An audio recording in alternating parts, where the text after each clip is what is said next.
अस्सलाम वालेकुम champions. I hope so you are all doing well. आज का हमारा टॉपिक है कि how to take opportunity call. सबसे पहले ये जानना ज़रूरी है कि अपॉर्चुनिटी कॉल इसको क्यों कहा जाता है। अपॉर्चुनिटी कॉल इसको इसलिए कहा जाता है क्योंकि इसमें हम सामने वाले को अपॉर्चुनिटी देते हैं, एक मौका देते हैं कि वो अपनी लाइफ को बदल सकता है, वो हमारे बिज़नेस को ज्वाइन कर सकता है। हम जस्ट उसको इन्वाइट करने के लिए अपॉर्चुनिटी कॉल करते हैं। सबसे पहले अपॉर्चुनिटी कॉल की जो है ना वो बहुत ज़्यादा लंबी भी नहीं होनी चाहिए और बहुत ही ज़्यादा छोटी भी नहीं होनी चाहिए। आपकी अपॉर्चुनिटी कॉल तकरीबन 4 टू 5 मिनट तक जानी चाहिए, इससे ज़्यादा भी ना हो और इससे बहुत ज़्यादा कम भी ना हो, ठीक है? अपॉर्चुनिटी कॉल का मतलब ये होता है कि इनवाइट करें। अब इनवाइट का मकसद होता है कि जस्ट इनवाइट करना, उसको मुकम्मल सारी की सारी चीज़ें उसको उस कॉल के अंदर आपने नहीं बतानी होती। तो सबसे पहले स्टार्टअप आपने किस तरह से लेना होता है। जिस तरह से पहले आप अपने पर्सन का नंबर सेव करते हैं, नंबर सेव करने के बाद आपका जो भी मैसेज है जो आप अपने पर्सन को सेंड करते हैं, जिस भी वीडियो के साथ जब आप वो भेज देते हैं, उसके बाद उसके अंदर आपने लिखा होता है कि अगर आप इंटरेस्टेड हैं तो आप अपना नेम टाइप करके सेंड कर दें।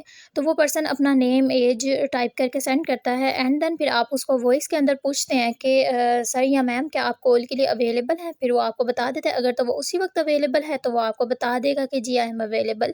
तो आप उसको उसी वक्त कॉल कर लें। अगर कोई पर्सन उस वक्त बाहर है या कहीं भी बिज़ी है तो वो आपसे टाइम ले लेता है कि नो मैम मैं इस टाइम अवेलेबल नहीं हूँ, आप बाद में मुझे कॉल कर लें या कट कोई भी टाइम फ़िक्स कर लें, तो आप उसी टाइम उसको कॉल कर लें। ऐसा ना हो कि अगर उसके साथ आपने कोई टाइम फ़िक्स कर लिया तो बाद में आपको खुद ही याद ना हो कि मैंने इस टाइम उसको ये कॉल करनी थी। इस तरह पर्सन डीमोटिवेट हो जाएगा कि मैम ने मुझसे टाइम फ़िक्स किया था तो भी उन्होंने मुझे कॉल नहीं करी। क्योंकि पर्सन जो होता है ना, हमें लग रहा होता है शायद वो हमें रिमाइंडर देगा, लेकिन पर्सन इस तरह नहीं सोचते। उन्हें होता है कि ये कंपनी वाले हैं तो ज़ाहिर-सी बात है वो उनको तो पता है कि उन्होंने काम करना है, तो वो हमारा वेट करते रहते हैं कि शायद हम खुद उनसे कॉन्टैक्ट करेंगे। तो आप अगर किसी पर्सन के साथ कभी भी टाइम फ़िक्स करें तो उसी टाइम के ऊपर आप अवेलेबल हो जाएँ, ठीक है? लेकिन अगर किसी रीज़न की वजह से नहीं भी हो पाए तो आप उसे बाद में ज़रूर बताएँ कि ये रीज़न आई थी, इस वजह से मैं नहीं हो पाई, क्योंकि इमरजेंसी हो जाती है कभी-कभार। लेकिन भूलने की वजह से कभी आपने ऐसा नहीं करना कि आप जाएँ ना उसके पास। तो जब आपने उसको कॉल कर ली, कॉल करने के बाद आपने सबसे पहले अपना जो है हाल-चाल पूछना है, सलाम लेने के बाद हाल-चाल पूछने के बाद आपने उनका शॉर्ट सा इंट्रोडक्शन लेना होता है। और जो होता है अपना नेम और एज तो वो ऑलरेडी आपको बता चुका होता है, इसलिए आप उसको पूछ सकते हैं कि आप राइट नाउ क्या करते हैं, कहाँ से बिलोंग करते हैं, तो वो आपको बताएगा। ऐसा करने से आपको आइडिया हो जाएगा कि किस कैटेगरी का पर्सन है, क्योंकि जो वो काम करता है, अगर तो वो स्टूडेंट है तो हमें पता चल जाएगा कि उसकी सोच कैसी है। अगर वो शॉपकीपर है तो भी पता चल जाएगा। अगर वो जॉब कर रहा है या अगर वो फारिग है तो हमें उससे कैटेगरी का पता चल जाता है कि इस पर्सन को हमने किस तरह से लेके चलना है, किस तरह से उसको डील करना है, ठीक है? जैसे स्टूडेंट होते हैं वो शार्प माइंड होते हैं, वो बहुत जल्दी चीज़ों को पिक करते हैं और जॉब होल्डर्स भी पिक करते हैं, लेकिन इसी तरह जो अनएजुकेटेड पर्सन होते हैं वो चीज़ों को जल्दी पिक नहीं करते, तो इसलिए पूछ लेना ज़रूरी होता है। उसके बाद जब आपने पूछ लिया देन फिर आपने अपना इंट्रोडक्शन भी उसको कराना है, ताकि उसको पता चले कि ये कोई मतलब गलत काम नहीं कर रहे, मेरे से अपना प्रॉपर इंट्रोडक्शन करवा रहे हैं। तो आप उसको अपना नेम बताएँ कि मेरा नेम ये है, my name is Zariba Shahzadi and then uh, जो भी आपका इंट्रोडक्शन है आप उसको अपनी रिहाइश बता सकते हैं कि मैं इस जगह से बिलॉन्ग करती हूँ, और आप अपना या अपना लेवल भी चाहें तो बता सकते हैं कि मैं एज़ एन असिस्टेंट सुपरवाइज़र या असिस्टेंट मैनेजर जिस भी लेवल पे आप काम कर रहे हैं, आप अपना लेवल भी उसे बता सकते हैं। इससे सामने वाले पे अच्छा इम्पैक्ट जाता है, ठीक है?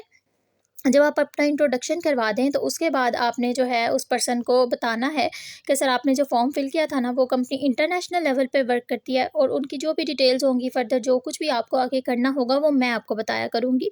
उसके बाद फिर आपने उसको बताना है कि सर सबसे पहले मैं आपको बता दूँ कि यहाँ पे आपके पास 3 चीज़ें होना ज़रूरी हैं। एक आपके पास स्मार्टफ़ोन होना चाहिए, दूसरी चीज़ आपके पास गुड इंटरनेट होना चाहिए, थर्ड थिंग आपके पास एक्टिवनेस होनी चाहिए। कोई भी टास्क या कोई भी लर्निंग आपको दी जाए तो आप उसको टाइमली और एक्टिवली मुकम्मल करें। तो इससे पर्सन को पूछ लेना कि आई होप सो ये 3 चीज़ें मौजूद होंगी आपके पास। वो बोलेगा जी, जी मेरे पास मौजूद है। आपने कहना है ओके माशाल्लाह ग्रेट। उसके बाद आपने उससे पूछ लेना है कि सर या मैम आपने आज से पहले कभी कोई ऑनलाइन वर्क किया है? कोई एक्सपीरियंस हो आपका? अगर तो वो बोले येस, तो आपने उससे डिटेल माँगनी है कि अच्छा आपने कहाँ काम किया था अभी, फिर आपने क्यों छोड़ा? ताकि आपको पता चल जाए कि अगर उसने कहीं से ऑनलाइन वर्क छोड़ा है तो क्यों छोड़ा है, रीज़न क्या थी? ताकि आप उसको कवर कर सकें। लेकिन अगर वो बोले कि नहीं मैंने कभी नहीं किया, तो आप उसको ईज़िली बोल सकते हैं कि ओके सर इंशाल्लाह आपका हमारे साथ फर्स्ट एक्सपीरियंस बहुत अच्छा रहेगा। उसके बाद आपने नेक्स्ट क्वेश्चन ये करना है अपॉर्चुनिटी कॉल के ऊपर कि सर मुझे ये बताएँ कि आप इस प्लेटफ़ॉर्म को 1 दिन में ऑलमोस्ट कितना टाइम दे सकेंगे? तो फिर वो आपको बता देगा। कुछ-कुछ होते हैं जो अपना स्पेसिफ़िक आवर्स बता देते हैं कि 2 से 3 घंटे, 3 से 4 घंटे या टाइम बता दें इतने से इतने बजे तक। लेकिन कुछ-कुछ होते हैं वो कहते हैं कि मैम आप मुझे काम बताएँ, उस लिहाज़ से फिर हम देख लेंगे कि हम कितना देना चाहते हैं या कंपनी को हमसे कितना चाहिए। तो ऐसे पर्सन को आप ये कह सकते हैं कि जी सर, अभी तो आपको पता है जब आप किसी न्यू चीज़ के साथ अटैच होते हैं तो आपके माइंड में बहुत सारे क्वेश्चंस भी होते हैं, आपको कंपनी का भी नहीं पता होता। तो ज़ाहिर-सी बात है जब तक आपके क्वेश्चंस क्लियर नहीं होंगे आप काम नहीं कर सकेंगे। तो ये सारी चीज़ें क्लियर करने के लिए आपको पहले यहाँ पे 7 डेज़ की ट्रेनिंग दी जाती है, उसके बाद आपको वर्किंग प्लान दिया जाता है 8वें दिन। तो इससे ये होगा कि इस बात से पर्सन बहुत ज़्यादा क्वेश्चन भी नहीं करेगा क्योंकि उसको पता चल जाएगा कि लर्निंग के अंदर उसके क्वेश्चंस क्लियर होने वाले हैं। और सेकेंडली आप उसको ये कह दें कि लर्निंग के अंदर अगर आप 2 से 3 घंटे भी देते हैं तो बिल्कुल इनफ है। बाकी जब आप वर्किंग में आएँगे तो इंशाल्लाह आप अपने लिहाज से फिर मैनेज कर लीजिएगा। फिर उसके बाद बोलेगा जी ठीक है। तो उसके बाद फिर आप उसको बताएँ कि जी सर मैं आपको अभी बता देती हूँ कि लर्निंग का सिनेरियो क्या होता है।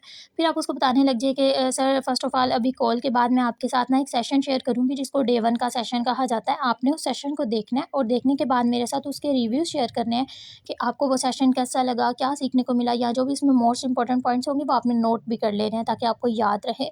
और जब आप मेरे साथ डे 1 के रिव्यू शेयर कर देंगे देन मैं आपको 4 वीडियोज़ और प्रोवाइड करूँगी, वो ज़्यादा लंबी नहीं होंगी। सॉरी अब 3 हो चुकी हैं, 3 वीडियोज़ और प्रोवाइड करूँगी, वो ज़्यादा लंबी नहीं होंगी। छोटी-छोटी होंगी तो आपने उनको भी देखना है और उनके अंदर से भी जो इम्पोर्टेंट पॉइंट्स होंगे वो आपने नोट कर लेना है एंड देन मेरे साथ शेयर करने हैं। और ज आपकी लर्निंग आज की इतनी ही होगी, उसके बाद नेक्स्ट डे यानी कि कल मैं आपको डे 2 का सेशन शेयर करूँगी। आपने उस डे 2 को भी देखना है और उसके अंदर भी कुछ इम्पोर्टेंट पॉइंट्स होंगे, आपने नोट कर लेने हैं एंड देन मेरे साथ रिव्यूज़ शेयर करने हैं कि आपको वो सेशन कैसा लगा। जब आप डे 2 के रिव्यूज़ मेरे साथ शेयर करेंगे देन मैं आपका एक इंटरव्यू करवाऊँगी। कंपनी का कोई भी सीनियर मेंबर लेडीज़ या जेंट्स जो भी इस वक़्त हमारे पास अवेलेबल होंगे, वो आपसे इंटरव्यू करेंगे एंड देन कुछ क्वेश्चन करेंगे और उसके बाद आपकी सिलेक्शन कर लेंगे। और जब आपकी सिलेक्शन हो जाएगी तो आप हमारे ऑफ़िशियल ग्रुप में आ जाएँगे। फिर बाकी की लर्निंग इंशाल्लाह आपकी ऑफ़िशियल ग्रुप्स में हुआ करेगी। वहाँ कुछ सीनियर्स भी होंगे और आपकी तरह अदर लीडर्स भी होंगे जो आपकी तरह ट्रेनिंग ले रहे होंगे।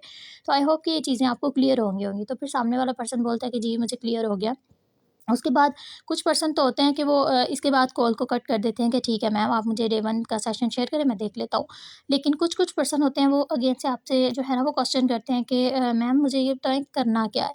तो वहाँ पे आप उस पर्सन को बोलें कि सर आपको ट्रेनिंग दी ही इसलिए जा रही है ताकि आपको पता चल सके कि आपने क्या करना है और सेकेंडली जब तक आपको कंपनी के बारे में नहीं पता होगा ना, तो अगर आपको वर्किंग हम समझा भी दें, अभी मैं आपको राइट नाउ समझा दूँ लेकिन आपको समझ नहीं आएगी क्योंकि आपको कंपनी का ही नहीं पता। तो अभी जो मैं आपको डे 1 देने लगी हूँ, इसके अंदर आपको कंपनी के बारे में पता चलेगा कि कंपनी है क्या, किसने बनाई थी, कब से चल रही है, ये सारी चीज़ें आपको आज के सेशन में क्लियर होंगी।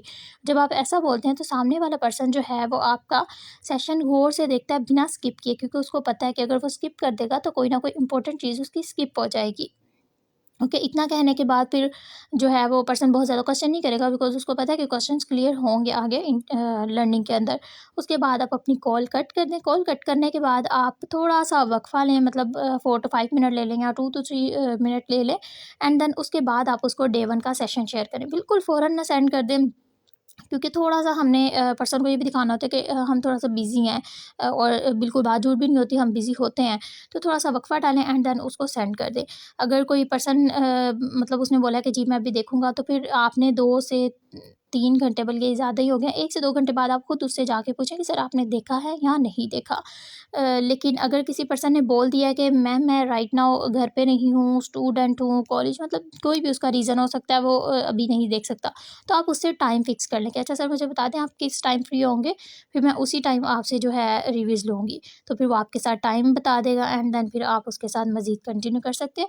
अपॉर्च्युनिटी कॉल आपकी 4 टू 5 मिनट की होनी चाहिए। मुझे ज़्यादा टाइम इसलिए लगा है बिकॉज़ मैं आराम-आराम से बोली हूँ, लेकिन आपकी कॉल जो है वो 4 टू 5 मिनट की होनी चाहिए, इससे ज़्यादा लंबी नहीं होनी चाहिए। आई होप कि आपको चीज़ें क्लियर हो गई होंगी। Thank you so much.